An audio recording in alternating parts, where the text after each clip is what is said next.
صدق الله العظيم. جزاك الله خيرا. أحسنت.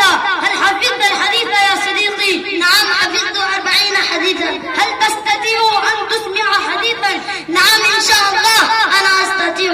ألتمس منك أن تسمع ضيوفنا حديثا. اقرأ الحديث 15. قال النبي صلى الله عليه وسلم: لا يدخل الجنة قاطع.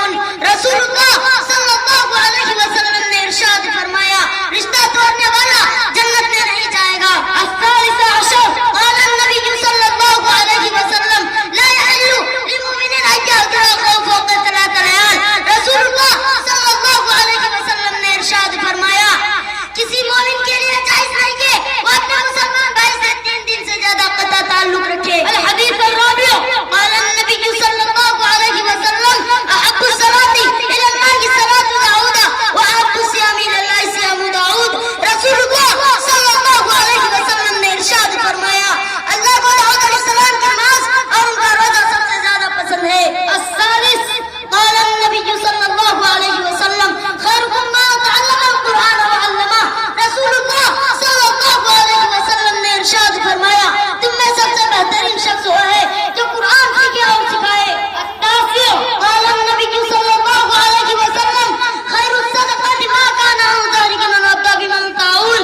رسول اللہ صلی اللہ علیہ وسلم نے ارشاد فرمایا تم میں بہترین صدقہ وہ ہے جو مالداری کے بعد ہو اور خرچ کرنے میں اپنے اہل و عیال سے ابتدا کی جائے. قال النبي صلى الله عليه وسلم: من أتى عرافا فسأله عن شيء لم تقبل له صلاة 40 ليلة. رسول اللہ صلی اللہ علیہ وسلم نے ارشاد فرمایا جو شخص کسی نجومی کے پاس جائے پھر اس سے کسی چیز کے بارے میں پوچھے تو اس کی نماز 40 دن تک قبول نہیں کی جائے. العشرین. قال النبي صلى الله عليه وسلم: من ابتلي من هذه البنات بشيء فأحسن إليهن كن له سترا من النار. رسول اللہ